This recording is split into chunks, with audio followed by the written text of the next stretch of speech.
gimmick itu normal saja. Ada yang berpendapat bahwa ini akan bagus, normal saja bagi saya. Jadi nggak usah juga membodoh-bodohin orang, Bu.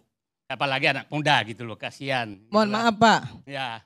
Bapak juga di setiap tempat, Bapak juga kadang-kadang juga bicara orang bodoh. Bukan. Teman Bapak apalagi yang namanya Rocky Gerung itu sudah dungu, tolol, bangsat, goblok. Itu semua Bapak omongin, mereka omongin. Kan itu teman Bapak juga. Ya teman saya, jangan saya dong. Terima kasih. Mudah-mudahan saya nggak bodoh. Saya ini birokrat, jadi saya agak sedih kalau semua program tuh didekati dengan politis. Karena itu akan merugikan bangsa ke depan. Maksudnya tuh karya seorang politisi yang bagus ya nggak apa-apa diteruskan. Jangan karena perbedaan politik tahu-tahu dirubah lagi. Itu saya birokrat 30 tahun, saya sedih kalau ada program bagus atau kan lawan politik maka hentikan program. Itu yang saya berharap tidak terjadi. Sebenarnya laporan langsung presiden ini terjadi pada saat Pak Sudarmono jadi wapres 1988. Jadi bukan baru. Itu saat itu baru kali itu pertama kali Presiden Republik Indonesia memberikan tugas khusus kepada wapres yang namanya pengawasan. Sebelumnya nggak ada. Maka dibentuklah kotak pos 5.000. Itu 88. Jadi bukan sesuatu yang jadi apa yang dilakukan Gibran sekarang ini mungkin sama dengan 88 karena datang juga. Gitu. Jadi maksud saya supaya publik paham. Nah, kalau ada yang berpendapat bahwa ini gimmick itu normal saja. Ada yang berpendapat bahwa ini akan bagus normal saja bagi saya. Jadi nggak usah juga membodoh-bodohin orang, Bu. Apalagi anak muda gitu loh, kasihan. Mohon maaf Pak. Ya. Bapak juga di setiap tempat, Bapak juga kadang-kadang juga bicara orang bodoh. Bukan. Teman Bapak apalagi yang namanya Rocky Gerung itu sudah dungu, tolol, bangsat, goblok. Itu semua Bapak omongin, mereka omongin. Kan itu teman Bapak juga. Ya teman saya, jangan saya dong. Iya sama aja. Apa hubungannya? Kalau saya bilang tadi, Anda bodoh-bodohin, ya ampun. Lu nggak ada. Pingin nangis saya tadi melihat. Kalau Bapak mau nangis silahkan nangis. Apa urusannya Bapak mau nangis? Tentu ibu lebih pintar dari dia. Nangis saja Bapak. Kalau mau nangis, nggak ada masalah. Lanjut. Kita jangan bertengkar. Iya, tapi nggak boleh juga Bapak bilang seperti itu. Bukan, makanya saya. Ya itu hak saya. Mudah-mudahan saya nggak bodoh. Gitu ya. Iya, oke. Ya mudah-mudahan Bapak nggak bodoh. Saya lanjut ya. Saya menyatakan problem kita sekarang memang saya tidak menyalahkan kalau ada pejabat melakukan gimmick. Tapi saya juga menyatakan jangan sampai gimmick semua. Kan begini, kondisi masyarakat kita memang kelihatannya lebih menghargai gimmick daripada prestasi. Kondisi masyarakat kita. Ya, saya ingin katakan, IQ-nya masyarakat di Indonesia tuh di atas simpanse sedikit. 78, nomor 130 dari 126 dari 191.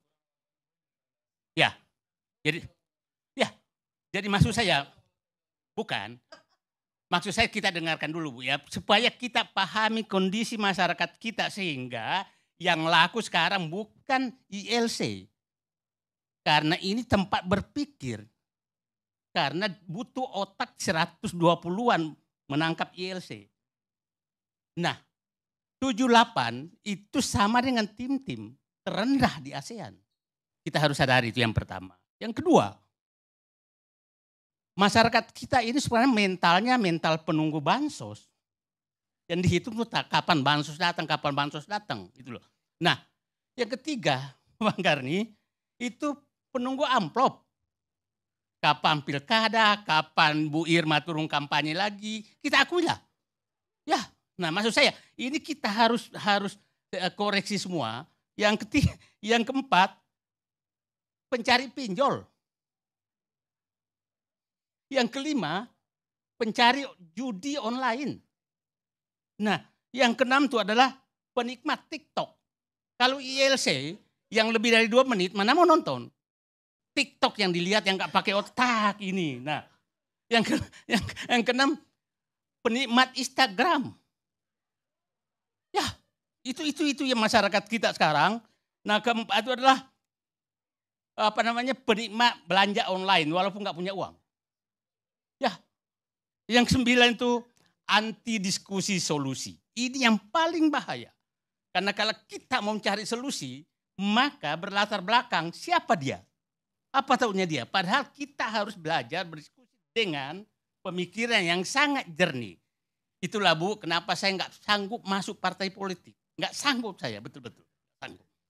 Karena saya ingin berdiskusi dengan akal yang sangat sehat. Oke, sekarang pertanyaan saya tadi, saya ingin menggambarkan Bang Karni, berapa lembaga, berapa manusia yang sudah disiapkan negara untuk melaksanakan tugas pelaporan ini.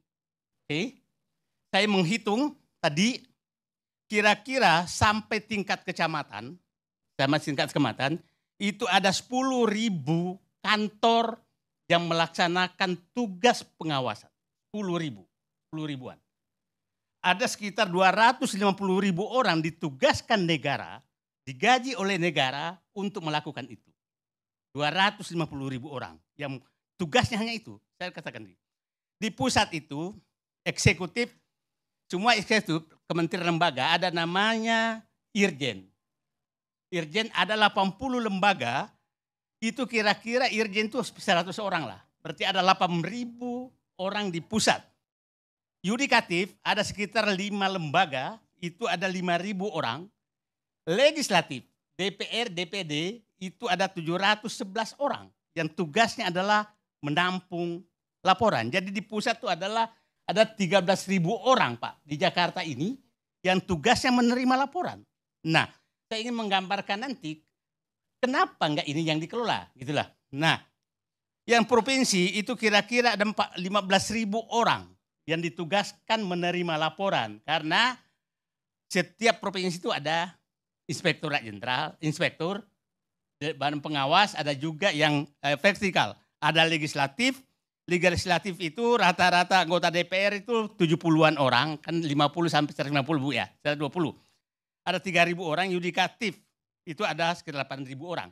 Nah, di kabupaten kota itu eksekutif ada 26.000 orang dengan kira-kira 514 lembaga, 514 kabupaten. Legislatif juga gitu ada 18.000 anggota DPRD yang tugasnya menerima laporan. Yudikatif ada sekitar 25.000. Jadi di Polsek itu kecamatan itu ada 7.288 kecamatan. Kantor Polsek itu berhak menerima laporan. Jadi saya katakan ini lembaganya sudah disiapkan oleh negara. Ada sekitar 10.000 kantor pelaporan, belum masuk LSM apa segala. Kalau masuk itu lebih. Nah, ada sekitar 250.000 orang yang ditugaskan untuk itu. Maksud saya begini. Saya sangat bermimpi bahwa tidak kembali seperti 988. Waktu Sudarmono bikin kotak pos 5.000. Nah, sebenarnya karena ini program ini sangat mendadak, kita tidak pernah mendengarkan bagaimana mengelolanya, seperti apa dikelolanya, seperti apa tindak lanjutnya laporan Bapak dan Ibu tadi, kita tidak pernah mendengarkan, sehingga jangan heran kalau ini dibahas karena terkaget-kaget. Terkaget-kaget itu maksudnya kita belum pernah tahu. Mungkin Bu Irma udah tahu, saya nggak tahu, sampai sekarang belum tahu. Nah, jadi sekarang menurut saya bahwa biarkan saja dulu opini berpendapat, kita lihat bahwa kalau ada menyakan gimmick politik normal saja karena memang wapresnya juga agak suka gimmick, kan biasa saja, normal saja, jangan nggak usah nggak usah dinyatakan bahwa ini siapa, kita nggak tahu juga apa yang akan terjadi. Tapi prediksi saya, mudah-mudahan saya salah, bahwa mengumpulkan orang dan mekanismenya adalah sama, manusia ke manusia, maka itu pasti akan menghadapi masalah yang sangat besar. Nah, saya sih berharap memang, kan begini, kita tahulah, pejabat-pejabat kita ini kan, ya saya pejabat lama, itu waktu kerjanya juga nggak sebanyak yang kita duga. Saya memang lebih senang sebenarnya semakin sedikit manusia ketemu dengan pejabat, sistem itu semakin bagus. Itu yang ada di pikiran saya, sehingga tidak ada lagi sentuhan manusia dengan pejabat. Saya begini Bu, Pak, saya dulu mendeteksi mana kantor yang paling banyak korupsinya adalah kantor yang paling susah cari tempat parkir. Itu indikasi yang saya gunakan. Karena kantor dulu yang paling banyak itu yang saya lihat. Kalau ada kantor tempat parkirnya susah nyari dan luas, berarti banyak sentuhan manusia di sana. Dan saya betul terbukti bahwa itu pasti korupsinya tinggi.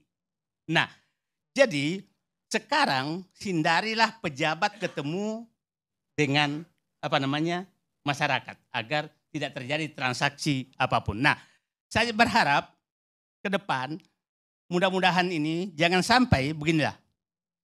Betul Anda, kalau kita biasa itu maksimum 6 orang yang bisa kita perintah A, B, C, D, E. Itu maksimum. Lebih dari itu maka sudah harus sistem yang bekerja.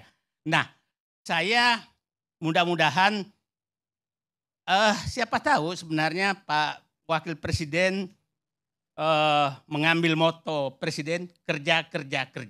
Itu yang siapa tahu itu motonya hari ini. Padahal mungkin saya sih berharap dengan gambaran saya tadi, berapa lembaga yang sudah disiapkan, berapa manusia yang sudah disiapkan oleh negara, itu didaya gunakan, dirancang sistemnya dengan baik, sehingga satu kali tombol maka semua 250.000 orang, 10.000 kantor ini bergerak bersamaan, sehingga tidak perlu lagi datang ke kantor Wapres, tapi manajemennya diatur dari sana.